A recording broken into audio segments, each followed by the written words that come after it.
I don't know about you, but getting a call from an anonymous number seems, on a regular basis, pretty innocuous. But if you want another reason to think twice about answering a random number that calls you, well, here you go. My name is Dallas, also known as Inferness, and welcome back to Thetekkitrealm, and especially welcome back to YouTube Unsolved. It's been a long time. Welcome to another installment of a mystery that has yet to be resolved. Over 10 billion phone calls are made every single day. Some of them are simply between friends, family, side pieces, or even congratulatory announcements that you've been hired for a job, or that you've won a special prize, like a free Lambo. But a small portion of these calls just may come from someplace that's a little bit darker than the average telemarketer. In fact, some of these calls may come from numbers that not need necessarily reach out to you first, but invite you to call them, only to then plunge you into a situation that may very well threaten your very safety.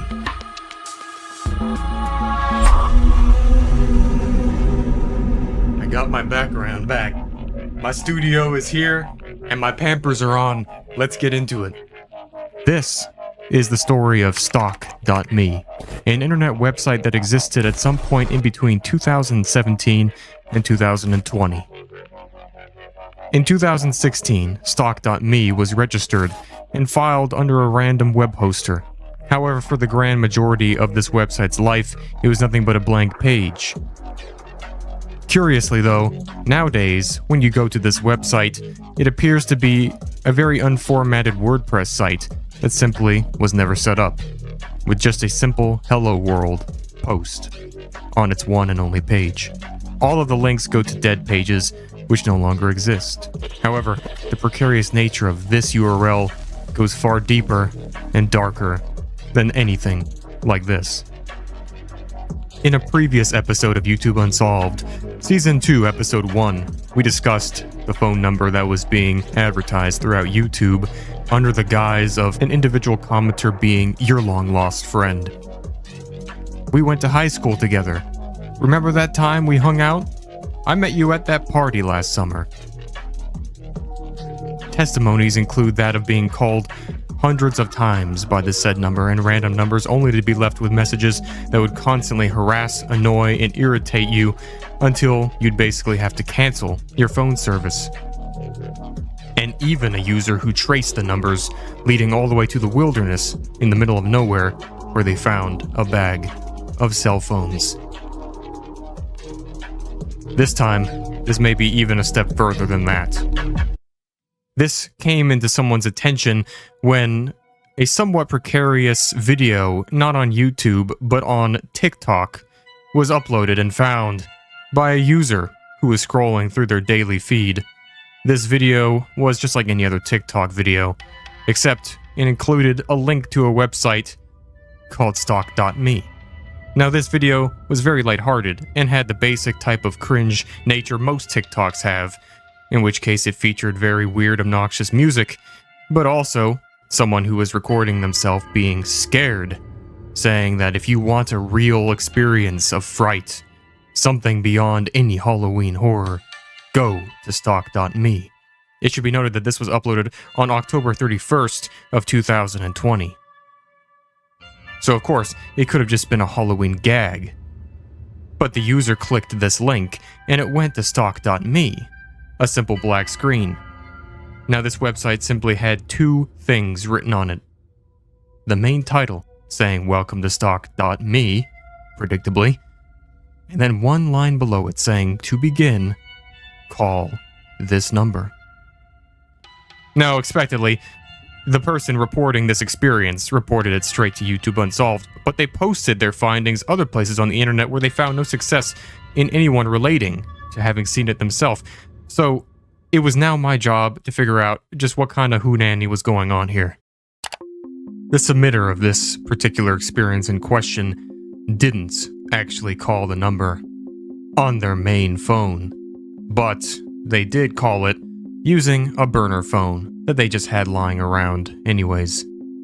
Also, the original TikTok featuring this account was uploaded by an account that uploaded a ton of other random sketchy/mystery type TikToks mixed in together with slapstick humor and other things of random nature.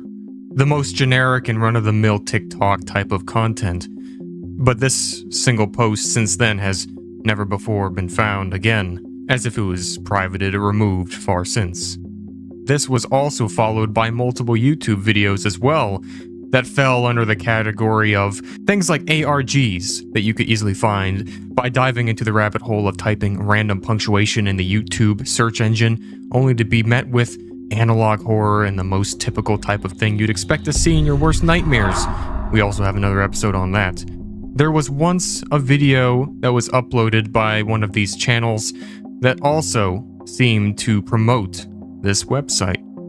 And it was the same exact format. A vertical video filming something that someone was seemingly doing outside of their house. But then they started running and screaming away as if they were being chased by someone. In the description, it is written that if you want a real experience of being hunted, you'll never find anything other than stalk.me. If you want an experience unlike any other, an experience of ultimate thrill, an experience of life or death, all you have to do is call the number. Below this description was linked the same URL. So this is an interesting situation. The number in question, blurred for the sake of this video, was a 409 area code, which is that of East Texas in area. Below the first blank and very simplistic front page, you will get a somewhat interesting paragraph or two worth of information. The description of the website reads, Stalker.me, the most unique experience of all the web. If you want a thrill beyond any other thrill, if you want horror beyond all horror, if you want the exhilaration of a real hunt, call the number. We set out to create a service that would enlighten us, that would provide us the thrill that we lost in the cultivation of building our society, the true feelings of fight or flight, live or die, eat or be eaten. These are primal instincts that we have buried deep within us, but yet we no longer use. We are under the vise of a fake society that intends to take our very skills that we developed for millions of years away. Our goal is to bring them back within you. Each one of our users can begin free of charge just by simply calling our number above. After this, we will do the rest of the work for you. Although our built-up world and society for hundreds of years have numbed our once natural ability of truly experiencing the realities of life, death, and survival around us, we still have the ability to bring them back. This is an experience that cannot be replicated by anyone else anywhere else. You must be warned. Upon commitment, there will be no going back. All of our users have had positive experiences and can testify that even through the unruly and uncomfortable procedure of our methods, the end result will always be favorable. Afterward, you may continue living in society just like all else, except with the added enhancement of true survival that will only aid you in your ability of rational judgment and clairvoyance of the world around you. Well, if that wasn't an absolute word salad of Shakespearean Lovecraftian amazement that makes me want to drop my clothes, put on a robe, and run into the forest and join the nearest cult that I can find on the side of the road in the middle of the night, then I don't know what is. Below this are the supposed testimonies of their clientele, ranging from things such as, my life has been improved so much ever since my experience, to, now I can think clearly. Their service has broken me out of the habit of sleepwalking through life, and now I never feel scared anymore because I always see the danger before it happens. So you might be a little perplexed as to just what the hell's going on here. And I was too. This is so very vague that it could really only be described by the first-hand experience of our dear submitter today. When calling this number using their phone, the number went to an automatic voicemail on the first ring. Now, this was uploaded straight as a recording, as you could call this number many times and it would still give you this exact voicemail. When I called this number, nothing happened. As a matter of fact, for me, it said that the line was busy. However, it turns out that over some period of time, the website was updated, sometime in between 2018 and 2020, to now show this number slightly different. When I called this number, I actually got a response. Hi, thanks for calling Peril Limited. Due to heavy demand at the moment or a current shortage in our couriers, your service will be put on a queue for processing. Rest assured, we fully intend on providing a full service to all of our clients. So please be patient in receiving a written confirmation upon your request being processed. No further action is needed on your part. Goodbye. Oh, fuck. This was the exact same voicemail that the first user had gotten when calling. When they called this number, nothing happened. They never got a call back from it, and they never left a voicemail. However, our submitter, we'll call them Dan, did receive something back the next week. Dan received an envelope, but not to his house address where he was living, but to his old roommate's address, which was an apartment complex. One day the roommate was looking through the mail, and just as probably happens to everyone, received mail from someone who didn't live there anymore. It was an envelope addressed to Dan, so he forwarded the letter straight to him, and when Dan received it, he opened it up. In there was a simple note that was signed by no one. It had no return address, but it said the following. Hello, thank you for joining our game. Because you are a new user, we will have to verify your identity before your service begins. Please note that there are rules following our service. Rule number 1, you may not contact law enforcement about this service. Rule number 2, do not attempt to interact with those who will follow you. Number 3, do not be alarmed, as everything that happens to you from now on will be part of your service. Number 4, if you'd like to donate as a tip for our service after our procedure, you may do so using the following link. And below was a link to a PayPal account, which has since been disconnected. Thank you for signing up. We hope that you enjoy your experience. And printed underneath this letter was the exact transcript of Dan's first call, and even includes their little banter in that short message before they hung up the phone after the voicemail had played, verifying that it was indeed Dan. First of all, it should be known that Dan's main phone was registered under his parents' plan, and the burner phone that he used to call this number, he had registered himself using the address of his roommate's apartment. So the fact that this letter was sent to the apartment means that somehow, even though it was a burner phone, it was tracked. But of course, nothing else would really be thought of this other than just an elaborate internet prank, so Dan didn't pay it any mind. In actual fact, he had thrown away the letter, not expecting anything else to come of it, but he tells me that he wishes to everything that he had never lost the evidence, as it may have been the only thing that could have helped him with evidence in seeking damages for everything that was about to happen to him. Right off the bat, everything remained normal for at least a couple of days. But in the weeks following, tons of spam mail would start being sent to Dan's friend. We'll be referring to him as Jim. And they just kept piling up more and more as the days went by, to the point that it started becoming overwhelming. Every time he would open up his carousel, it would just be stacked to the brim of all the advertisements and subscriptions to magazines and junk mail that just kept getting more and more extreme.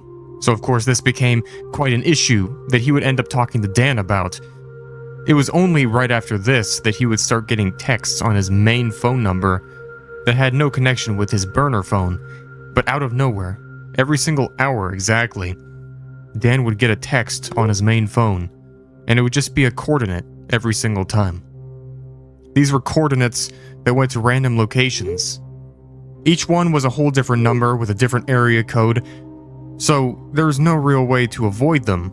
Every single hour, exactly on the dot, a new text would be sent. Starting from 12 a.m., 24 hours into the day, every day of the week. Of course, at this point, he had basically not put any of the pieces together or thought anything of it, aside from it being some very annoying prank or an extremely irritating campaign of spam randomly being targeted towards him. It wasn't until a couple of days into getting these texts every single hour, basically suppressing all the rest of his contact messages, that he finally started looking into the coordinates. He clicked every single one, leading back to the very first one he got, and he noticed that every single time it would open up the Maps app to show each pin location on the map, they kept on getting closer, but also they originated from a certain place in the middle of absolutely the backwoods of Texas, which if anyone is familiar with that specific place, well, you're probably also not familiar with too much because there isn't too much there. So Dan had to put his phone on constant do not disturb because even at night, the phone alerts every single hour from yet another number. And then as the coordinates progressed closer to him, they stopped at random locations on the way to his home city, places on the side of the highway, random buildings. It even stopped at one point at a Burger King. So, someone was getting burgers, or Burger King is behind it the whole time. The coordinates continued to be sent every single hour without failure. They eventually get into Dan's city. He notices that they're getting closer and closer to his friend's place. He's watching it update every hour before the coordinates land right on his apartment building and the exact side of the building of his unit. Upon seeing this happen, he's now very invested in this, more intrigued than annoyed, but hardly even that creeped out. He waited for another hour, expecting to get another text, but the clock struck another hour and there actually wasn't one, for the very first time in multiple days. So for shits and giggles, he just decides to call his friend and tell him the weird situation, hoping to laugh it off. But on the first ring, the call goes to voicemail. Now this really isn't too unexpected. It is like 12 in the morning, but the call just goes directly to voicemail after just one ring. Now the next morning, Dan feels that it's the most logical thing to do to call Jim and just tell him what had happened the previous night and the fact that he called him, and to maybe make sure that he's not dead or something. So Jim answers the phone finally and says he had no idea that he was called last night, and he said that nothing happened at his apartment, and overall that maybe this whole thing was just some interactive mystery internet game that Dan somehow got involved with. So Dan says, you know what, you're probably right. Now the coordinate, the most recent one that was sent to him, is landed at a Motel 6 somewhere in his town, so he decides he'd be best to actually play along. What could go wrong? There's nothing to lose, except your life. So he drives to the Motel 6, and then he gets another update when he gets there. But the most recent update was in the Motel 6 parking lot. He drives into the Motel 6 parking lot, and he goes to the general area where that pinpoint is on the map, and he sees a couple of cars parked there. Nothing really too unusual, but then he gets the next update right on the hour, of course, and now the pin is right on the Motel 6 building, and it's right in the section of it that is facing the parking lot. And you'd imagine that these pins maybe are pretty accurate, accurate to at least a couple of square feet worth of area. He can look over to the building and see the general thing, the general part of it, where the pin is. That's where he sees the windows. So he sees that the windows are kind of all the same, and except for just a couple that were in that area, which were just slightly cracked open. There's something about this general site that started to feel very uncomfortable to Dan for no discernible reason. He didn't take any of this seriously, but just being there in that very moment felt strange. So he decides to leave and simply go back home. But the very next hour, he gets another text. He had already been at home for at least half an hour, and unsurprisingly, It's yet another coordinate. This time he opens it and goes to maps, and the pinpoint is just down the street of the very block he lives. In actual fact, only 300 or more feet from where he parked his car. At this point, he feels that there's no doubt that someone is tracking his location and obviously trying to troll him, so he replies to the text simply asking, "Can you stop?" So what Dan decides to do is text the number directly and just politely ask them to stop. Obviously, Dan is a Canadian, and he actually is. But that's besides the point, because clearly that's the solution to every problem. And there was no response. He looks outside of his window for an extended amount of time. The only thing he sees is just the usual amount of cars going down his street, and that's about it. A few neighbors dog walking and the likes of which, but not much anything else. It's night, 8 o'clock is about 15 minutes away, and he wants to wait at the window for the remaining 15 minutes at the very least, to expectedly get the next coordinate. He's sitting in the dark silence at his front window for minutes, waiting for the next text. And then out of nowhere, he gets a phone call that startled him. And it was his roommate, Jim. Jim asks him if he wants to play Dota online with him. Not the best timing for that proposition, but Dan agrees and says that he's going to get online in about 5 minutes. It's currently 7:55. 8 o'clock strikes, and he gets another text. He taps the coordinate nervously, waiting for it to load up on maps, and sees that it's now miles away on some roadway in town. At this, Dan was extremely relieved, and laughed off his own sudden paranoia of the whole situation. He knew it must have been just some automated AI or bot spamming his number. He figured that if the texts keep coming, he'll just contact his carrier to restrict numbers other than his contacts. So he gets online to play Dota with Jim, and they play long into the night. So far, there's been about 50 different coordinates sent to Dan.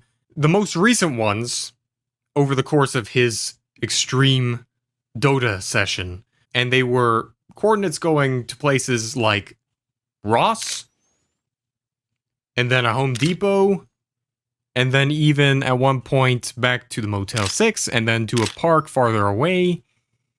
It's looking like these coordinates are actually getting further away, which is a better sign.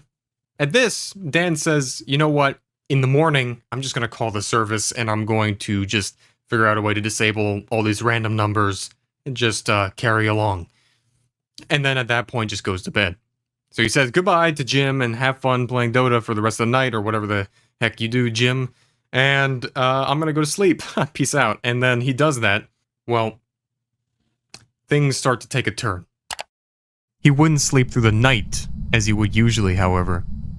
It wouldn't be due to the random sounds of the house settling or maybe the wind brushing the trees up against the walls that would normally wake him up. This time, it would be a more methodical, slight and muffled clicking sound coming from somewhere. Dan wakes up and notices it. It's happening in random intervals, not really timed, but just sudden, and from no discernible direction. Every single couple of seconds, you would just hear it. Click, click, click, click.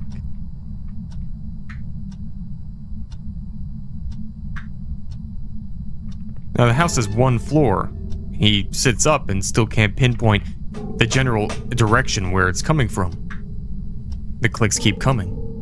They're hardly noticeable, but they indeed are there. Something makes him want to lean over his bed in order to get a better vantage. And Dan's heart speeds up when he notices the periodic click is louder coming from the ear facing towards the floor. It's muffled. He gets out of bed, and then again it stops. Nothing for seemingly minutes on end. Dan stands still, and nothing happens. Strange. He walks over to his phone, turns it off silent mode. Dan scrolls through all the notifications, and he finds all the new texts from each hour. It's currently 4:15 a.m. The last text like clockwork, was from 4 a.m. So he clicks the coordinate, and it's a pinpoint right on his house, almost dead center of it. So he stands there looking at it, not really sure how to react, till eventually he just gets back in bed, but obviously without the expectation to actually sleep.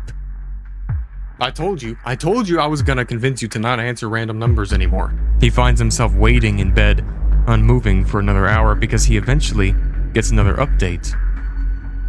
The coordinate is miles away now on the map when he clicks it, going to some random road in the outskirts of his city.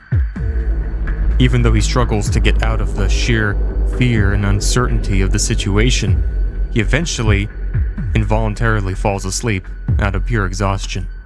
But he wakes up no more comforted or restful in the morning. The text had stopped right after the last update he checked that night, so he decides to go outside and go to the only place lower than his one floor of a house. So he opens up the crawl space and he tries to look in there with his phone flashlight, seeing nothing, of course, but the dirt and the foundations of the house himself. He crawls into there, and underneath the floorboards where there's all the dirt and whatever things that are in underneath the house, before eventually coming to a spot where he thought was probably directly underneath his room. And that's where he finds nothing but a simple barbecue lighter right underneath the floorboards. Dan knows that this is not his barbecue lighter. I should probably put this away. I'm not old enough to handle this. So he actually does a smart thing for once. He takes the thing, puts it in a bag, and goes to the police station, and then reports it to them, now with the hundreds of texts and random numbers, and also the webpage where he believes this all started from. Now the police file a report and say, of course, they'll look into it, but obviously don't do much. The webpage stays online, and no other texts occur. Dan never gets any resolution or explanation. No Friday the 13th climax. That's just all that happened. The website stayed up for at least a calendar year after that. He checked it incrementally whenever he would remember, but it never changed. One day, it went offline, going to the blank default WordPress page we now see today. Every link is dead and inactive. Only later did his friend Jim tell him that when he got the texts leading to his apartment, and he called him that night, he was asleep, and never declined the phone for it to instantly go to voicemail, which in and of itself raises questions. But if it was on Do Not Disturb, then it may have done so automatically. Jim simply doesn't remember. But out of all the videos made plugging this website, they seem to all be of the same format, with the exact same description, almost as if they're sponsored clips, paid for promotion by someone. So the only concrete evidence that Dan had after this of the whole situation taking place was just all of the text messages that were all leading now to dead numbers. Only later would he compile all the coordinates of the texts, 147 of them, and map out the exact line of everywhere they went, finding out that near the beginning of the experience, when he was still disregarding them, one of them had stopped right by his old high school, and then the building he worked in, and lastly, his parents' house, spanning the course of a few hours in the night. This is the exact route the coordinates took, blurring out Dan's personal address.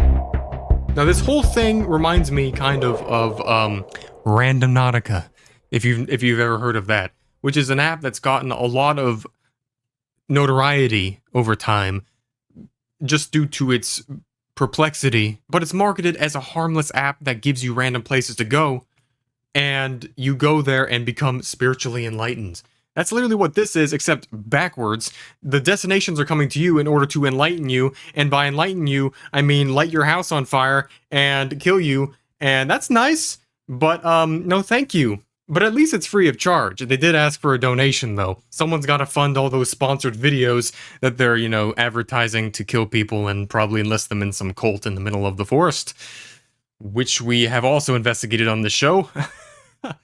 You should check that out. I searched the web for all references to stock.me, but only found the one lone screenshot of a collection of images, Pinterest, and the registration info. No other similar experiences.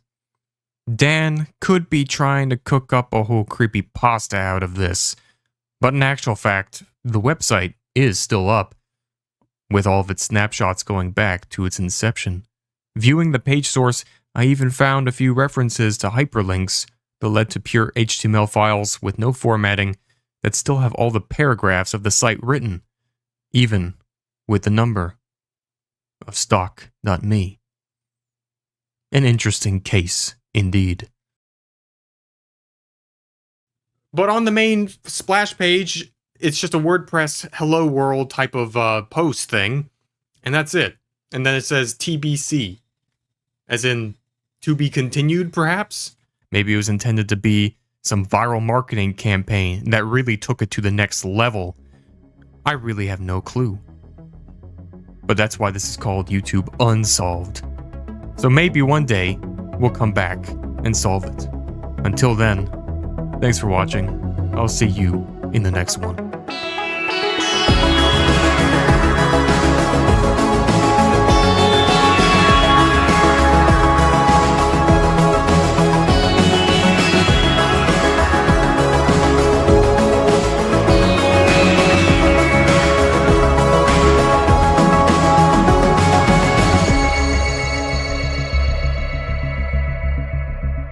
You can leave. I'll wait.